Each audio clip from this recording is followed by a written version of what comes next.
Tulisan niyang hayop eh. Anong i-speechin yan sa atin? Oh, mantakin mo, mag-i-speech yan. Tapos ganito, sasabihin niya, pasok. Alawakin din natin ang ating suporta para sa 2.5 milyong mahihirap at yung malapit ng maging mahirap. Utang ina niyan.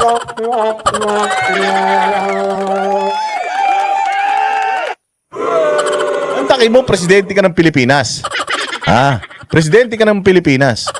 Palawakin daw natin ang tulong sa mga mahihirap. At yung malapit na maging mahirap, utang ina niyan. Mantakin mo, yan ang plano niya. Yun ang plano niya sa mga Pilipino, maging mahirap kayo. Ang ina ninyo, malapit na kayong maging mahirap. Gusto nyong makatanggap ng tulong, malapit na kayong maging mahirap. Maging mahirap na kayo para makatanggap na kayo ng ayuda mula kay Satanas. Bobo, utang ina niya. Proud kayo dito.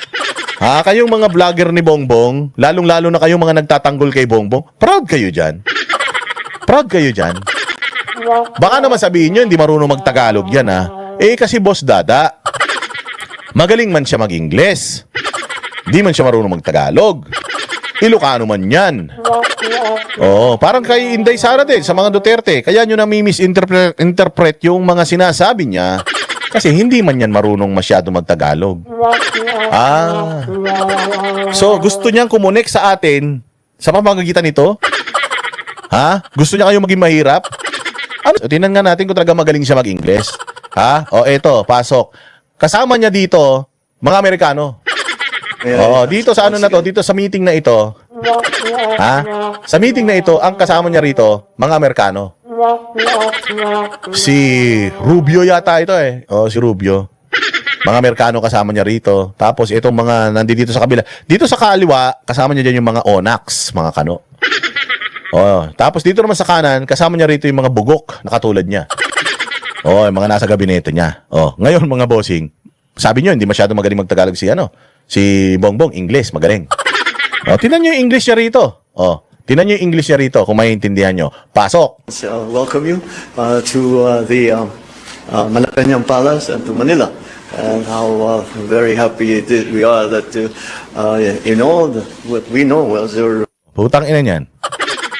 Magaling yan? Ha? Yan ba yung magaling mag-Ingles, mga bossing? Yan ba yun? Yan yun? Ha? Welcome you. And I know, we're busy. Welcome you. Okay nang ina niyan. Presidente ka ng Pilipinas, para kang natatae. Pagkausap mo mga mga Amerikano. Mas magaling pa si Diego Lati mag-English sa'yo. Di ba? Oh, Tagalog na, hindi mo na maintindihan. English, di mo maintindihan. Putang ina, ano to, alien? Welcome you. You all, welcome you here. And I know that you are, mas magaling pa si Pacquiao mag-English dito, boy. Oh, yan ang problema. Tapos magsusulat to ng sona niya. Anong susulat nito? Ako, iharap mo ako dyan kay Powell. Alam ko na sasabihin ko eh. Sino ba to? Si Mr. Rubio. Hey, Mr. Rubio, how are you? Good morning. Thank you for coming. You have money? Give me money. Oh. Matay mo, you are being represented by this person, by this kind of a leader. Matutuwa ka? Puta, ano nasa isip ng mga kano? Akala ko ba itong mga Pinoy? Akala ko itong mga Pinoy maayos ito mag-in-English. Dito pa tayo naglagay ng mga BPO natin ha. Lahat ng mga call centers natin, halos karamihan nasa Pilipinas ha. Kaya ba't ganito yung leader nila, hindi mo mag-English? Paano ginagawa ng mga call center agents ng mga Pilipino dyan sa mga call center na na inilagay natin sa Pilipinas? Ano yan, ganito? Utal-utal din sila. Tang ina niyan. Oh, ulitin natin para maintindihan. Baka sakali maintindihan niyo, baka ganito usapan nila sa Planet Namek. O baka ganito usapan nila sa Mars. Oh, pakinggan nyo. Once again, welcome you. Once again, welcome you. To the Malacanang Palace and to Manila. And how very happy we are that... very happy it is we are. Anong very happy it is we are? Utang ina, mahina na naman daw internet ng utak mo. Kasi presidente yan. Proud ka, presidente mo ganyan? Si Pangulong Duterte noon, may mga slur siya. O nung panahon, kasi medyo matanda na eh. 70 years old na eh. So, minsan nag-slur na siya. Minsan, minsan, labo-labo na rin yung train of thought niya, pero ito matindi. Ito, putang ina, parang pinipenjuts eh. Habang nagsasalita eh. Oh.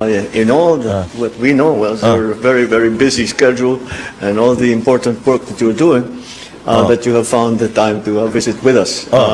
Especially as, well, since the Philippines now holds the chair for ASEAN. And there really are a great many issues that... Ano great? There really are great many issues. Kung tangina, kailan pa naging great ang issue? Josephine Gueco. Oh, mabuhay ka. Buti nakahabol ka. Tangina niyan. There are many great issues. Walang hiya naman talaga. Oh, ano pa? really that have to be dealt with. And I'm glad that you have had this opportunity to at least engage and have some exchanges with the other foreign secretaries, other foreign ministers, especially coming out of ASEAN. But I'm very glad, as I mentioned to you, we watched the news and we are surprised that you are still able to find time to visit. Tangina niyan. We watch the news and we are glad that you're able to find time.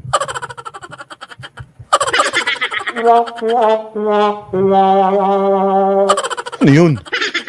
Nanood siya ng balita at nakita niya at masaya siya na nakahanap sila ng oras para sa kanya.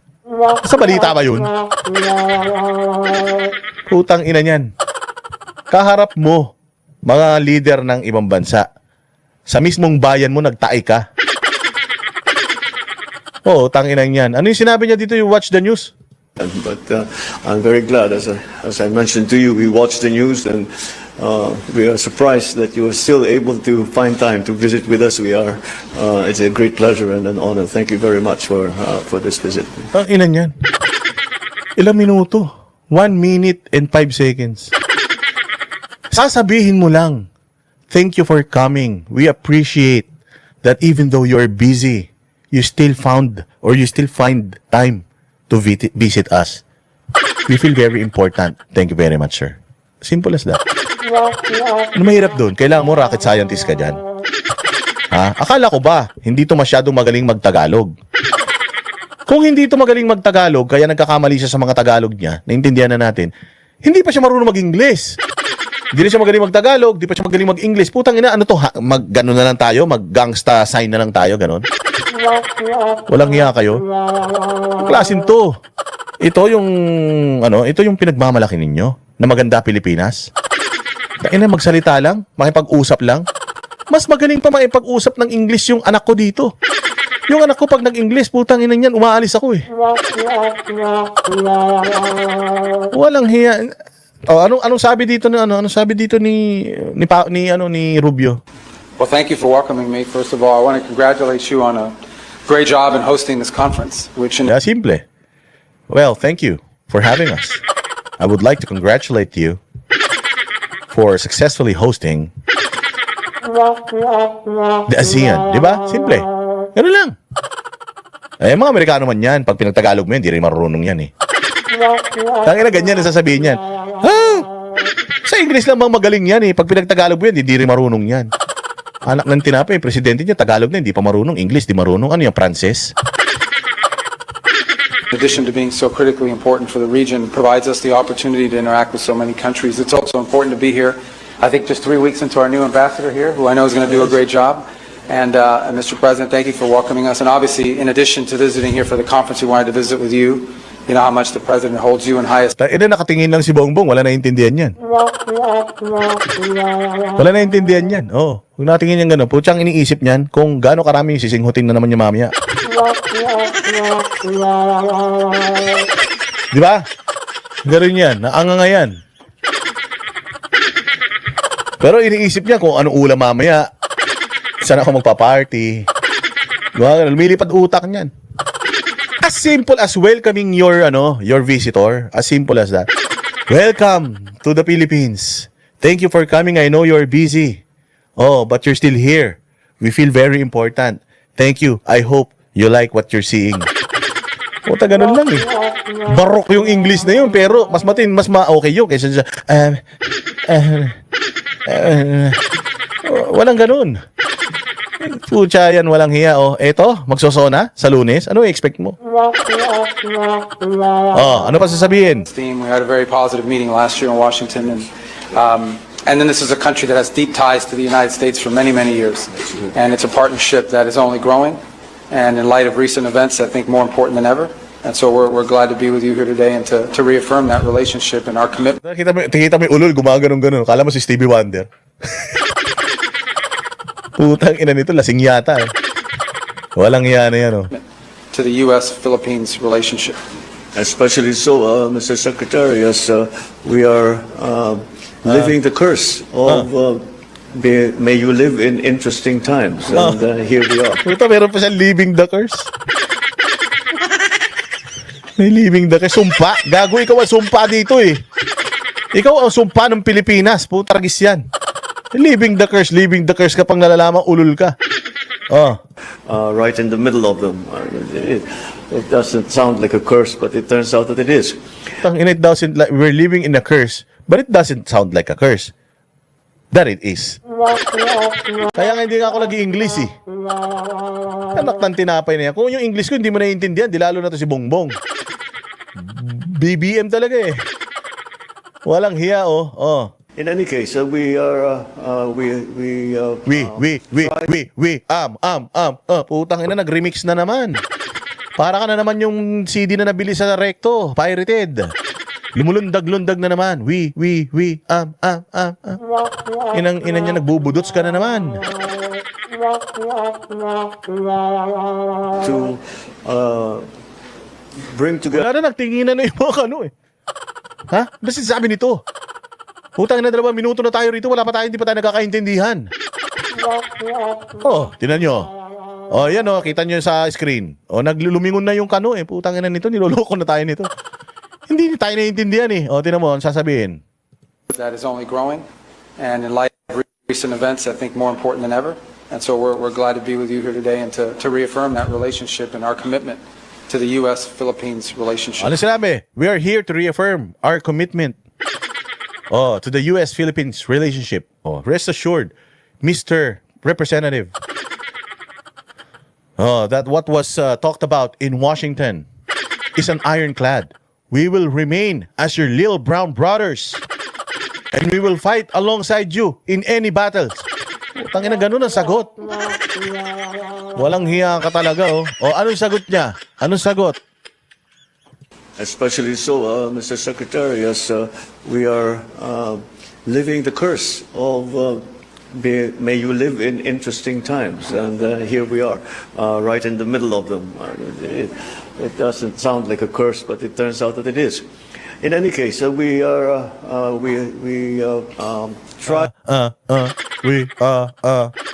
Living in a curse. It's not like a curse, but it is a curse. to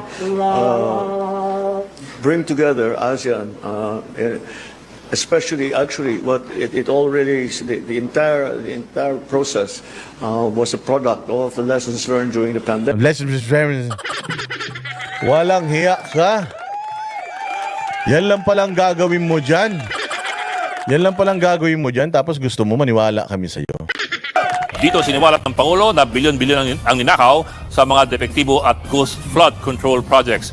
At sa mga sumunod na araw, lalo... Oy, grabe naman kayo. Sabi may project isang footbridge dyan sa may Quezon City. Putang ina yun, nagtaas ka ng 3 trilyon. Ang budget ng Pilipinas for the longest time, 4 trillion lang, 4 trillion. Yung kalahati ng 4 trillion na yon, kinuha sa ano natin, kinuha sa mga buwis. Yung kalahati, inutang natin. Tangina, dinoble niya. Yung budget na 4 trillion, ginawa niyang 7. Tapos ang nagawa, isang footbridge lang. Grabe naman kayo. Ilan ba elevator ng footbridge na yun? Iisa daw, di pa gumagana. Walang hiya na yan. naging mainit ang Pangulo sa issue ng flood control. Wala raw special treatment. Abangan daw at may mga mapapakulong na big fish bago ang Pasko ng 2025. Yun ang sinabi niya. Hindi merry. Hindi magiging merry ang Christmas nyo. Huwag ginaya niya pa si Pangulong Duterte. Di ba si Pangulong Duterte meron siya nakaupo? Para sa mga kriminal. Para sa mga kriminal. Gusto ko lang sabihin sa inyo na ito na ang huling Merry Christmas nyo. Di ba? Ganun ang ginawa. Gumaya siya. Maraming makukulong. Hindi magiging merry ang Christmas. Tang ina niyan. Walang nakulong. Nasangkot sa flood control. Lahat ng nakulong, tangina mga kalaban nila sa politika. Walang hiya talaga, di ba? Isa pang binitawang pangako ng Pangulo, hindi raw ito pakitang tao, hindi raw ito optics. Anya, we file cases to put people in jail. Pero matapos ang isang taon, Matapos ang isang taon, sino na nakulong? sino-sino na po ang mga opisyal na nakasuhan at nakulong sa mga flood control project scam. Ang listahan po ng mga mataas na opisyal na nakulong ay maiksi pa rin po. Tangina, isang taon. Ito lang ang mga nakakulong. Tapos, katarantaduhan pa. Si Jinggoy Estrada, si Bong Revilla na inilaglag nila noong nakaraang eleksyon. Si Bunuan na leader ng sindikato sa DPWH na magiging state witness na. Si Henry Alcantara na sindikato, membro ng sindikato sa DPWH na magiging state witness na. Itong JP Mendoza at saka Bryce Hernandez, ito yung mga bagman nila. Ito yung mga hindi magiging state witness. Kasi nga, dito sa kaso na ito, kung sino yung least guilty, sila yung mastermind. Yung mga most guilty, DZ Domingo, salamat sa'yo, yung mga most guilty, mga bossing, nasa labas. Papaano magiging most guilty ang Jinggoy Estrada? Ang Bong Revilla? Nagre-release ba sila ng pera? Ang ginagawa lang naman ng Jinggoy Estrada at ng Bong Revilla, gumawa ng mga project. Let's say for example, meron talaga silang connection dito sa mga proyekto, mag-request ng project. Trabaho man nila yan. Trabaho ng lahat ng senador, mambabatas na mag-request ng proyekto.